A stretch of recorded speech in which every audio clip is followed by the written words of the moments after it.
கேட்க சந்தோஷம். குறிப்பாக வந்து இந்த நம்முடைய இந்திய மாணவர் சங்கம் இப்படிப்பட்ட ஒரு முன்னெடுப்பு எடுத்ததுக்கு நான் முதல்ல பாராட்டுறேன். இன்னும் கைதட்டி கூட பாராட்டிக்கலாம். ஏன்னா இது ஒரு பெரிய முயற்சியாக, அதுவும் சோமு செம்பூருடைய தலைமையில் அவங்களுடைய பெயரில் அவங்களை முன்னெடுத்து இந்த பயிற்சி பற்ற ஆரம்பிச்சிருக்கிறது இன்னும் ரொம்ப சந்தோஷமான ஒரு விஷயம் நான் பார்க்குறேன். சோமு செம்போட எங்களுக்கு சீனியர் அவர்னு சொல்லலாம். அவரோட படித்த கலைவாணன் ஒருத்தர் வந்து நம்ம டாட் போர்டில் இன்ஜினியர் கலைவாணன் அவரோட பேர். சோமு செம்போட கிளாஸ்மேட் அவர், அவங்க ரூம்மேட்டும் கூட. அவங்க வெட்டி கொலை செய்யப்படும் போது கூடவே இருந்தவங்க. அவரை போய் காப்பாற்ற முடியாத சூழல் இருந்தோம். அவங்க சொல்லும்போது சொல்லுவாங்க, 24 மணி நேரம் சமூகத்தை பற்றி பேசிக் கொண்டிருந்த ஒரு மிக முக்கியமான மனிதர்கள் 2 பேர் தூத்துக்குடி பகுதியை சேர்ந்தவங்க. அவர்களுடைய அசைன்மெண்ட் சொல்லுவாங்க இல்லையா, நம்ம ஒரு அசைன்மெண்ட் கொடுப்போம் இல்லையா, ஒரு எக்ஸாம் சம்மந்தமாக ஒரு பேப்பர் கேட்டால் அசைன்மெண்ட் கொடுக்கணும். இன்றைக்கும் நீங்கள் வந்து தியாகராஜா இன்ஜினியரிங் காலேஜ் போனீங்கன்னா அவங்க எழுதிய அசைன்மெண்ட்டை இன்னமும் பாதுகாப்பாக வச்சுருக்காங்க. அவ்வளவு சிறப்பான ஒரு பேப்பர் அது. யார் போனால் அதை பார்க்கலாம் அப்படின்றக்கூடிய அளவுக்கு அந்த அசைன்மெண்ட் வந்து அவ்வளோ ஃபேமஸ். எதை பற்றி அப்படின்னா, கல்வியில் வந்து வியாபாரம் வந்துடக்கூடாது அப்படின்னு சொல்லி அவங்க எழுதின கட்டுரை, சோமு செம்பு சேர்ந்து எழுதின கட்டுரை இன்றைக்கும் பேசப்படுகிற ஒரு கட்டுரையாக இன்றைக்கு வரைக்கும் அந்த கட்டுரை இன்றைக்கும் எல்லாருக்கும் பொதுவாக இருக்குது. அதனால் அவருடைய நினைவுகளில், அவங்க 2 பேருடைய நினைவுகளில் ஆரம்பிச்சிருக்கிறது வந்து அவங்களுடைய நினைவுகள் எப்படி இன்றைக்கு வரைக்கும் போற்றக்கூடியதாக இருக்கிறதோ அதே போல் நீங்கள் இதை வந்து சிறப்பாக செய்யணும்னு நான் முதல்ல வாழ்த்துறேன், பாராட்டுறேன் எல்லாரையும். பறை பொறுத்த மட்டும் சாதாரணமான ஒரு கருவியாக பார்க்கல. நான் இவ்வளோ நாள் வரைக்கும் கடந்த 30 ஆண்டு காலமாக நாட்டுப்புற கலைகளோடு மிக தொடர்புடையவனாக நான் இருக்கேன். என்னதான் நான் பெரிய இன்ஜினியரிங்லாம் படித்து டாக்டரேட்லாம் படிச்சிருந்தாலும், ஒரு பெரிய கல்லூரியில் வேலை பார்த்தாலும், என்னை பொறுத்த மட்டும் பறை என்கிற ஒரு கருவியை வாசிக்கிறதுல இருக்கிற மகிழ்ச்சி நான் படித்த பொறியியலில் இல்லை அப்படின்னு தான் நான் நினைப்பேன். நான் என்ன தான் படிச்சிருந்தாலும் பறை சொல்லிக் கொடுக்கறதுல இருக்கக்கூடிய ஒரு மிக ஏகாந்தமான ஒரு மகிழ்ச்சி வேறு எதுலேயுமே இல்லை. உங்களுக்கே தெரியும், லயோலாவில் வந்து ஆர்ட் அண்ட் லிட்ரரி கலை இலக்கிய பிரிவுன்னு ஆரம்பித்து டெவலப்மெண்ட் கம்யூனிகேஷன் அதுக்கு பேர் வச்சு how to empower your body language, எப்படி உங்களுடைய உடல் மொழியையும் உங்களுடைய குரல் வளத்தையும் பெருக்குவதற்கு பறையை ஒரு பெரிய ஆயுதமாக பயன்படுத்துவதுன்னு ஒரு சிலபஸ் போட்டு 2013 லயோலா கல்லூரி மாணவர்களுக்கு வந்து பறையின் வழியாகத்தான் அவனுடைய உடல் மொழியையும் அவனுடைய குரல் வளத்தையும் பெரிய அளவில் உருவாக்கியிருக்கோம். இன்றைக்கு வரைக்கும் அதில் படிச்சுட்டு போனவங்க எல்லாருமே அவன் படித்த படிப்பில் இருக்கானோ இல்லையோ ஒரு பெரிய கலைக்குழுவை உருவாக்கி அதில் பெரிய ஆளாக இருக்கான். அதனால் நீங்கள் வந்து என்ன படித்தாலும் பறை வந்து உங்களுக்கு ஒரு பெரிய ஆயுதமாக இருக்கும் அப்படிங்கிறதுக்காக இந்த பயிற்சியை மேற்கொண்டிருக்கக்கூடிய நம்முடைய தென் சென்னை மாவட்டத்தினுடைய எஸ்எஃப்ஐ தோழர்களுக்கு வாழ்த்துக்களையும் பாராட்டுகளையும் தெரியும். பறை ரொம்ப சாதாரணமாக உருவாகிடல. நான் வரலாறு சொல்கிறதுக்கெலாம் வரல, அந்த பயிற்சி சிறப்பாக இருக்கணுங்கிறதுக்காக தான் வந்திருக்கேன். ஆனால் பறையினுடைய பின்புலம் தெரியாமல், அதனுடைய பேக்ரவுண்ட் ஸ்டோரி தெரியாமல் நாம் வந்து அதை கற்றுக்கிடக்கூடாது. அது பெரிய அபத்தம்னு சொல்லுவாங்க. ஏன்னா இன்றைக்கி வந்து பார்த்திங்கன்னா மே 12 பறையை முதலாக இசைக்கான கருவியாக மாற்றிய பெருமை வந்து நம்முடைய தோழர் கே.ஏ. குணசேகரன் அப்படின்னு ஒரு தோழர் இருக்காங்க, இறந்துட்டாங்க. அவங்க உலக தமிழாராய்ச்சி மையத்தினுடைய இயக்குநராக இருந்தாங்க. செம்மொழியான தமிழ் மொழியாம் அந்த பாட்டிலேலாம் அவர் வந்து பாடிப்பார், நீங்கள் பார்த்துருப்பீங்க. அவர் தந்தானேன்னு ஒரு கலைக்குழு வச்சுருந்தார். பாண்டிச்சேரியினுடைய தியேட்டர் ஆர்ட்ஸ் நாடகப்பள்ளியினுடைய அச்சோடியார் அவருடைய பிறந்த நாள். அவர் தான் பறையை முதலாக பாடல்களுக்கு எப்படி பயன்படுத்துவது, பறையை எப்படி மக்களுக்கான கருவியாக கொண்டு போனது அப்படின்னு சொல்லி மார்க்சிஸ்ட் கட்சி சிங்கம்நரி, சிவகங்கை மாவட்ட சிங்கம்நரியில் பறையை வந்து எப்படி மக்களுக்கான கருவியாக மாற்றுவது, அது ஒரு ஒடுக்கப்பட்ட தாழ்த்தப்பட்ட மக்களுடைய கருவியாகவே பார்த்துட்டு இருக்காங்க. ஆனால் ஒடுக்கப்பட்ட தாழ்த்தப்பட்ட மக்களுடைய கருவி சமூகத்திற்கான கருவி அப்படிங்கிறத முதல்ல கொண்டு வந்தது வந்து அந்த இயக்கம்தான். பொதுவுடைமை இயக்கத்தில் மிக முக்கியமான இருக்கக்கூடிய மார்க்சிய இயக்கம். அந்த இயக்கத்தினுடைய கடைவழி பறை வாசிப்பாளராக இருந்தவர் தான் கே.ஏ. குணசேகரன். தெரிஞ்சோ தெரியாமலோ இன்றைக்கி அவருடைய பிறந்த நாளில் நீங்கள் ஆரம்பிச்சிருக்கீங்க பாருங்கள். அதுக்கே உங்களுக்கு பாராட்டுதலை வந்து நான் தெரியப்படுத்திக்கிறேன். இன்றைக்கி அவருடைய தங்கை காகிதங்கள் கல்லூரியில் தமிழ் பேராசிரியராக இருக்காங்க. அவங்க எனக்கு ஒரு கடிதம் போட்டு ஒரு செய்தி அனுப்பியிருந்தாங்க.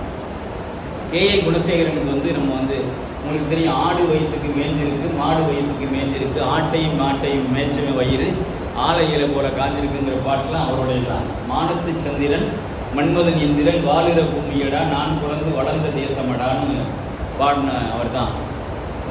காஞ்சி காமாட்சிக்கு மதுரை மீனாட்சிக்கு மாதம் ஒரு கல்யாணமா, திருமையிலே மாப்பிள்ளை ஊர்வலமா, நம்ம எதிர்த்த வீட்டு பொண்ணு ஆளாகி நாளாச்சு எப்பத்தான் கல்யாணமா, பறையிலேயே வாசித்து பாடிய அவருடைய பிறந்த நாளில் நீங்கள் வந்து ஆரம்பிச்சிருக்கிறதுனால கண்டிப்பாக இந்த பறை பயிற்சி என்பது தென்சென்னை மாவட்டம் முழுக்க பெரிய அளவில் பரவும் என்பதில் எனக்கு ஒரு மகிழ்ச்சி இருக்குது. ஏன்னா நான் என்னுடைய படத்தில் அவரை நான் நடிக்க வச்சேன். கொஞ்சம் பேசலாம்னு ஒரு படம். அதில் அவர் தான் வில்லன். நீங்கள் படம் பார்த்தீங்கன்னா அதில் வருவார், மொத்த கையில் வருவார். அவர் வந்து அவ்வளவு பறையில் வந்து ரொம்ப மிக முக்கியமான ஆளுமை. கத்தார்னு ஒரு பெரிய பறை இசை பாடகர் இருக்கார், அவர் கேள்விப்பட்டிருப்பீங்க. தெலுங்கானாவில் பெரிய ஆள். அவர் பறை வாட்சி தான் பாடுவார்.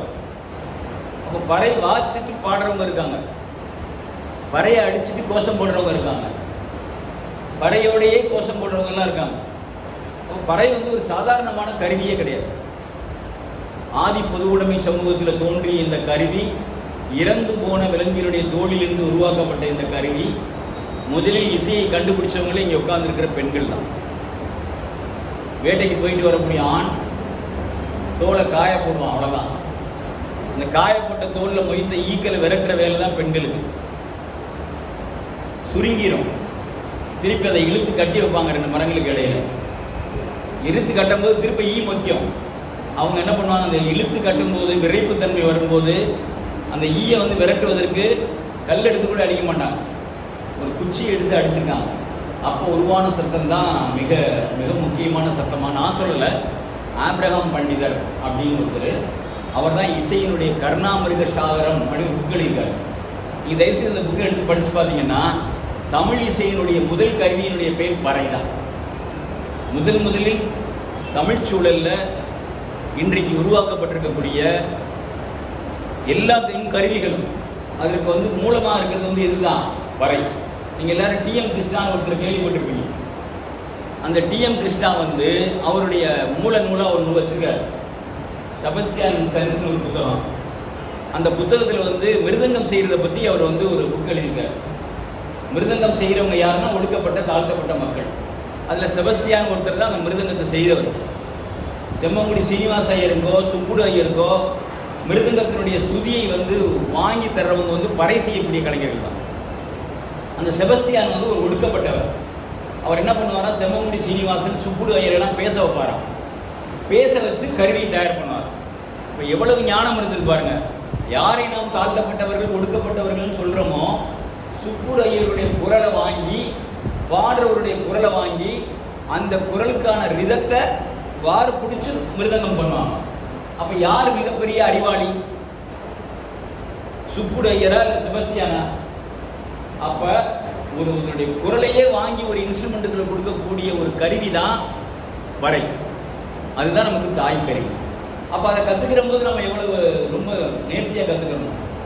இந்த உலகத்தில் நம்மளை திசை ரொம்ப அழகாக சொன்னாங்கள, திசை திருப்புறதுக்கு நிறைய விஷயங்கள் இருக்குது, மிகப்பெரிய விஷயங்கள் இருக்குது. நமக்கு 2 மைண்ட் இருக்கு. ஒன்று வந்து சப்கான்சியஸ் மைண்டுன்னு சொல்லுவாங்க, ஆள் மனது. இந்த பொண்ணு ஆள் மனதில் என்ன நினைக்குது நமக்கே தெரியாது.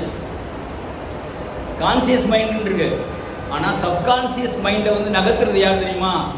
பறை தான். நான் சொல்லலை, ரிசாகேஷ் அப்படின்னு சொல்லக்கூடிய ஒரு மிகப்பெரிய பறை ஆய்வாளர் வந்து என்னுடைய சப்கான்சியஸ் மைண்டை கூட தட்டி எழுப்புறது வந்து பறை தான். ஒரு பணம் விழுந்துருச்சுன்னா உடனே யாருக்கு முதல்ல சொல்லி விடுவாங்க? நம்ம ஊரில் ஒரு இறந்து போயிட்டாருன்னா முதல்ல சொல்லி விடுறது யாருக்கு? பறை வாசிக்கிறவங்களுக்கு தான் சொல்லி விடுவாங்க. எதுக்கு அவங்களுக்கு சொல்லி விடுறாங்க? நம்ம உடலில் ஒரு உறுப்பு அறந்து போச்சுன்னா அதை 6 மணி நேரத்துக்கு கொண்டு போய் டாக்டர்கிட்ட கொண்டு போய் அந்த உடைஞ்சு போன கையை, அருந்து விழுந்த கையை கொடுத்துட்டோம்னா எவ்வளோ மணி நேரத்தில் கொடுக்கணும்? 6 மணி நேரத்தில் கொடுக்கணும். 6 மணி நேரத்தில் கொடுத்துட்டோம்னா என்ன ஆகும்? உடனே சேர்த்துடலாம். ஏன்னா 6 மணி நேரம் அந்த இழந்த உறுப்புல, வெட்டுப்பட்ட உறுப்புல 6 மணி நேரம் உயிர்ப்போட செல்கள் இருக்கு. அப்ப இறந்து போன ஒரு மனிதனை 6 மணி நேரம் உயிர்ப்போட வச்சுக்கிறதுக்கு, அதை வைப்ரண்டா வச்சுக்கிறதுக்கு யாரு காரணம் அப்படின்னா, இப்ப நான் இறந்துட்டேன் அப்படின்னா, என் மகன் அமெரிக்காவில் இருக்குன்னு வச்சுக்கோங்களேன், என் பையன் அமெரிக்காவில் இருக்கான்னு வச்சுக்கோங்க, கனடாவில் இருக்கான்னு வச்சுக்கோங்க. அப்போ என் பையன் வர்ற வரைக்கும் 6 மணி நேரம் என்னுடைய உடலை வந்து உயிர்ப்போட நான் அப்படியே உண்மையிலேயே இறந்தது மாதிரியே இருக்கணும் அப்படின்னா, என் உடலுக்குள்ள இருக்கக்கூடிய செல்லை ஆக்டிவேட் பண்ணக்கூடிய ஒரு மிகப்பெரிய கருவி வந்து பறை தான். அப்போ 6 மணி நேரம் உயிர்ப்போடு இருக்கிறதுனால தான் உங்கள் அப்பா நல்லபடியாக தான் இறந்துருக்காரு, அப்படியே மங்காமல் செத்து போயிருக்காருப்பா அப்படின்னு நான் சொல்லலை. அழகப்பா பல்கலைக்கழகத்தில் கருத்தப்பாண்டின்னு சொல்லக்கூடிய ஒரு ஜெனட்டிக்கல் பேராசிரியர் பறையை பற்றிய ஆய்வில் 6 மணி நேரம் உயிர்ப்போடு வைத்திருக்கக்கூடிய ஒரு மகா சக்தி பறை என்கிற ஒரு கருவிக்கு தான் இருக்கு அப்படின்னாங்கன்னா, அதை நீங்கள் கற்றுக்கிறமா வேணாமா? அப்போ இந்த பறை பயிற்சின்னு போட்டது எஸ்எஃப்ஐ வந்து ஏதோ சும்மா கடனுக்காக போடல. நீங்கள் கையில் வைத்திருக்கக்கூடிய ரோபர்ட் முர்டாக் உங்களை எல்லாம் கொச்சைப்படுத்தக்கூடிய செல்போனை விட உங்கள் செல்லை ஆக்டிவேட் பண்ணக்கூடிய பறை தான் மிக முக்கியமானது என்பதை நீங்கள் எல்லாருமே மிக ஆக்டிவேட்டடாக சொல்லக்கூடிய. எனக்கெல்லாம் ரொம்ப உடல்நிலை சரியில்லாமல் கூட பறை அடித்து கேட்டேன்னா எனக்கு கொஞ்சம் புத்துணர்ச்சி வந்துடும். பறை என்னை வந்து உசுப்பிடும். இந்த சந்தூர்லாம் இருக்காரு, ஒரு முறை உடல்நிலை சரியில்லை, படுத்த படுக்கையாக இருக்கேன், அடுத்த நாள் வீதி விருதுகளை ஆரம்பிக்குது. ஆனால் நான் ரொம்ப ரொம்ப ஆக்டிவாக போயிடலான்னு சொல்லி ஹாஸ்பிட்டலேருந்து வந்துட்டேன். ஆனால் காலையில் 1000 பறை வாசி வந்தாங்க பாருங்கள், அந்த பறையில் தான் எனக்கு வந்து உயிர்ப்பே வந்துச்சு. 2 நாள் அப்படியே நின்று பேசிகிட்டே இருக்கேன். அப்போ பறை ரொம்ப சாதாரணமான கருவியாக நாம் எல்லாருமே பார்ப்போம். சாதாரணமான கருவியே கிடையாது. இறந்து போன உயிரை புதுப்பிக்கும். எல்பிஸ்டன் நாசிக்கினுடைய கோயிலுக்குள்ள தலித்துகளை நுழையக்கூடாதுன்னு சொல்கிறான் கவர்மெண்ட். அம்பேத்கர் கிட்டத்தட்ட ஒரு 1000க்கு மேற்பட்டவர்களுக்கு முன்னால் நாசிக் கோயிலுக்கு முன்னால் உட்கார்றாங்க. 2 நாள் ஆச்சு, 3 நாள் ஆச்சு, நுழையவே முடியல. ஆனால் 4ஆம் நாள் தேர் ஓட்டி ஆகணும். தேர் கண்டிப்பாக வெளியில வரணும். காலராமர் வெளியில வரணும். இப்போ காலராமர் வெளியில வரணும்னா பறை அடிச்சு தான் ஆகணும். அப்போ பறை அடிக்கணும்னா யார் அடிக்கிறது பறையை? பறை வாசிக்கிறவங்க யாரு? மகரின மக்கள் தான் வாசிக்கணும். அப்போ மகரின மக்களை கூப்பிடுறாங்க. அம்பேத்கர் என்ன சொல்றாரு, நீங்க பறைய எப்பவுமே மொத்தமா 2 வாசிக்காதீங்க, அங்கங்க 2 வாசிங்கன்னு சொல்றாரு. பறை வாச்ச உடனே எவ்வளவு எமோஷனலா உள்ள போய் மூடப்பட்ட கதவை எப்படி திறந்தாங்கன்னு தெரியல. பறைதான் 8000 பேரை கூட்டிட்டார் அம்பேத்கர். பறை வாச்ச உடனே காலராமர் வெளியில வர்றாரு. போலீஸ் எவ்வளவு அடிச்சு பார்க்குறான். அடிக்க யாருமே போகல. 8000 பேர் வந்து 80,000 பேருக்கு மேல சத்தம் தரக்கூடிய பறையை வாச்சாங்கன்னு சொல்லுவாங்க. நீங்க என்னமோ அஜயன் பாலா எழுதின அம்பேத்கர் நாயகர் புக்கு படிச்சீங்கன்னா அது பறையினுடைய மகத்துவத்தை அவர் எழுதியிருக்காரு. நீங்க அதை படிக்கணும். ஆனந்த வண்டல் தொடரா வந்துச்சு. அப்போ பறை சாதாரணமானது. இந்த மார்க்சிஸ்ட் கம்யூனிஸ்ட் கட்சியினுடைய அலுவலகம் இது. இந்த மார்க்சிஸ்ட் கம்யூனிஸ்ட் கட்சியினுடைய அலுவலகத்தினுடைய மிக முக்கியமான முன்னோடியாக இருந்தவருடைய பெயர், தஞ்சை மாவட்டத்தினுடைய அவருடைய பெயர் வந்து சீனிவாசராவ். சீனிவாசராவ் ஒரு தோழர் இருக்கார். அவர் கர்நாடகாவிலிருந்து வந்தவர், பிராமின் அவர்.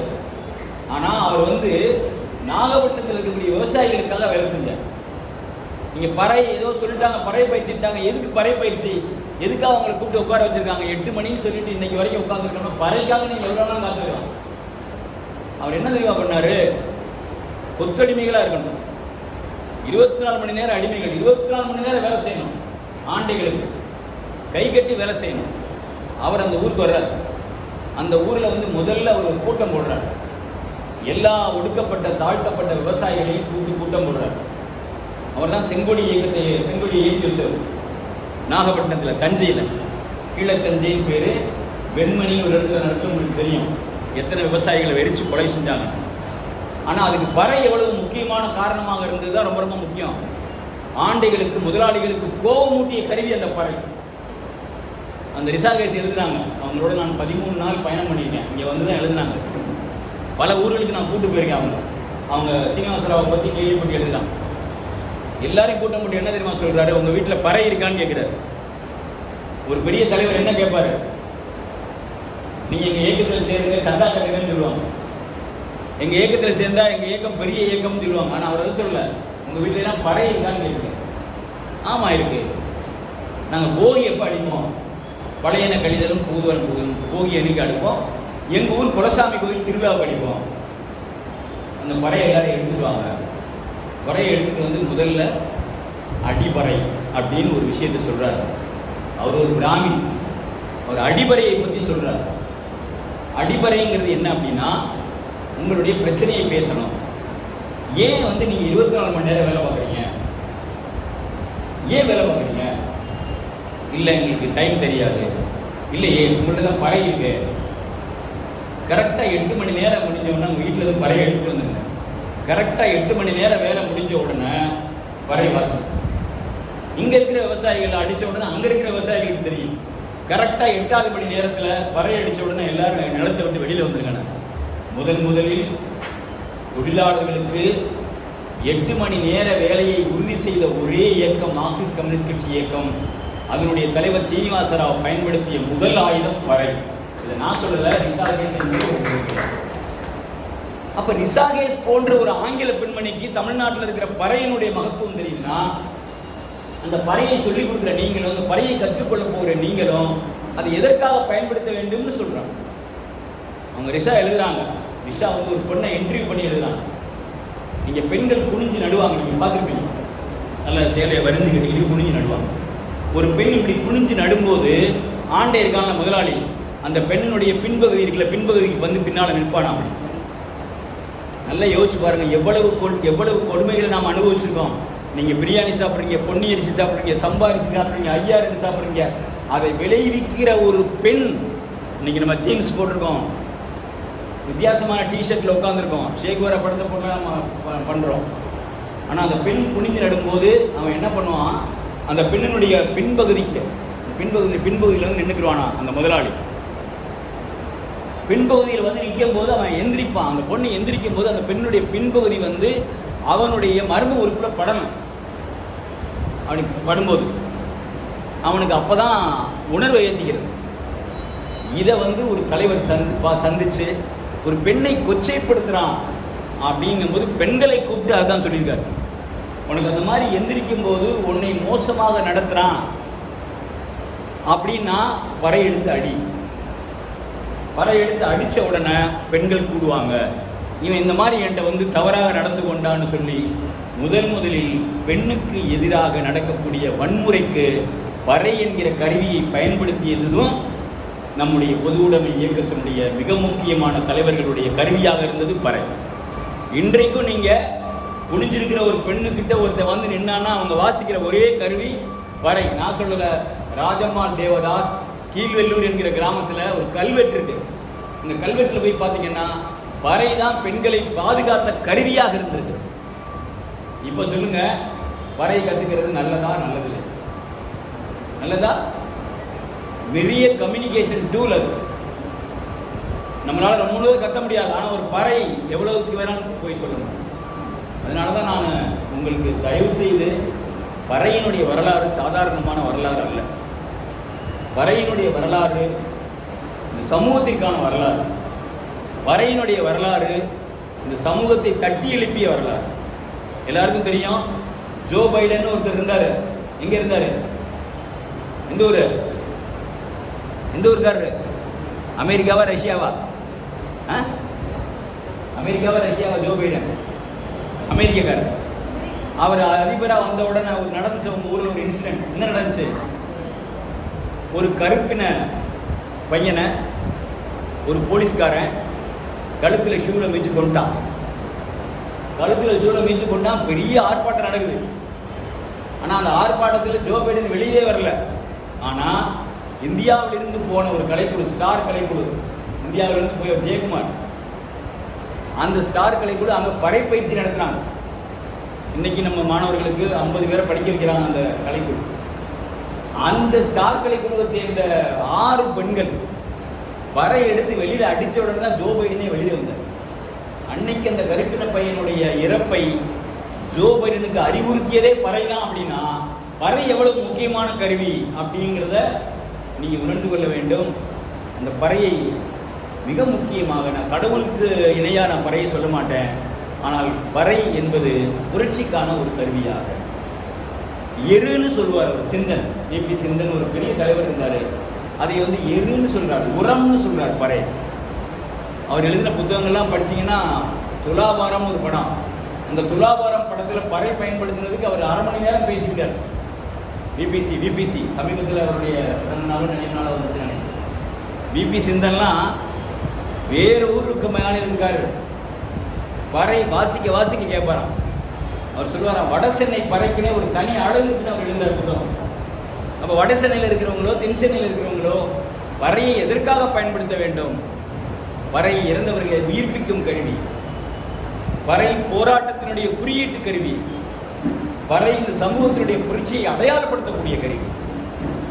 தயவு செய்து உங்கள்கிட்ட நான் கேட்டுக்கிறது, நான் வந்து கலை இலக்கிய பிரிவு மாணவர்களுக்கு பறை சொல்லித்தர்றேன் அப்படின்னா ஏதோ அசைன்மெண்ட்டுக்காக கொடுக்கல, கிரெடிட் கோர்ஸ்க்காக நம்ம வந்து கொடுக்கல.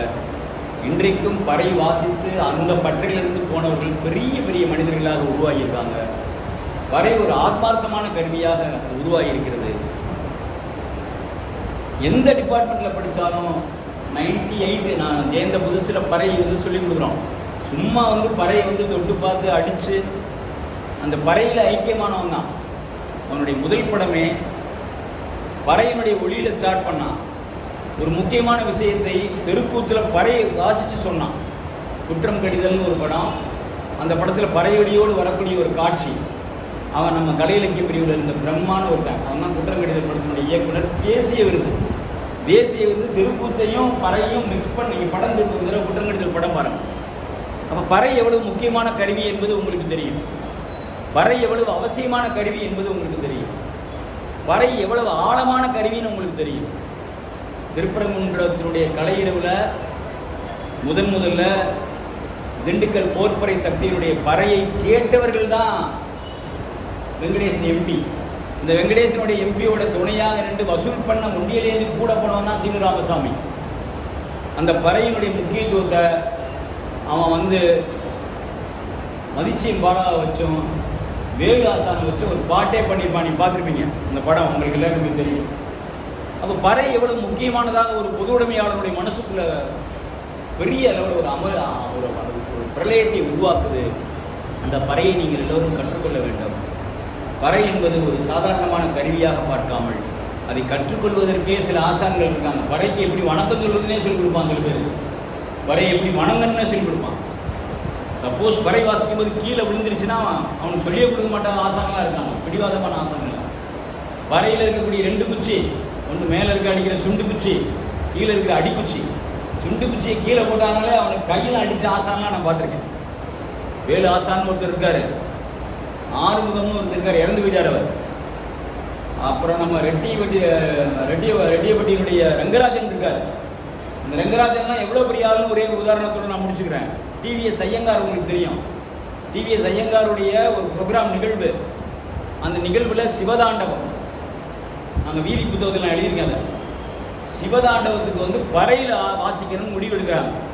பத்மா சுப்பிரமணியன் சிவதாண்டவத்துக்கு யாரை பறை வாசிக்கிறதுன்னு முடிவு பண்ணுறாங்க. அப்போ ரெட்டிப்பாளையத்தில் இருக்கக்கூடிய ரங்கராஜன், வயசு அவனுக்கு 22, அவன் பறை வாசிச்சான்னா கேட்டுக்கிட்டே இருக்கலாம். பறையில் வந்து பரதத்தினுடைய எல்லா கூறுகளையும் வாசிப்பான். அவன் பறையில் வந்து பரதத்தை வாசிக்க முடியுமா, பறையில் வந்து கிளாசிக்கலை வாசிக்க முடியுமா? அவன் சொல்லுவான், கிளாசிக்கலே நாங்கள் கொடுத்தது தான், நான் சொல்லலை. கருணாமிருகசாகரம் ஆபிரகாம் பண்டிதர் சொல்லியிருக்காரு, இங்கிருந்து அங்கே போச்சு. அவன் பத்மா சுப்பிரமணியத்தோடு சேர்ந்து பறை வாசித்து சிவனை முதலாக பறைக்கு ஆட வைத்த ஒரு மிக முக்கியமான கருவி தான் நம்முடைய கருவி.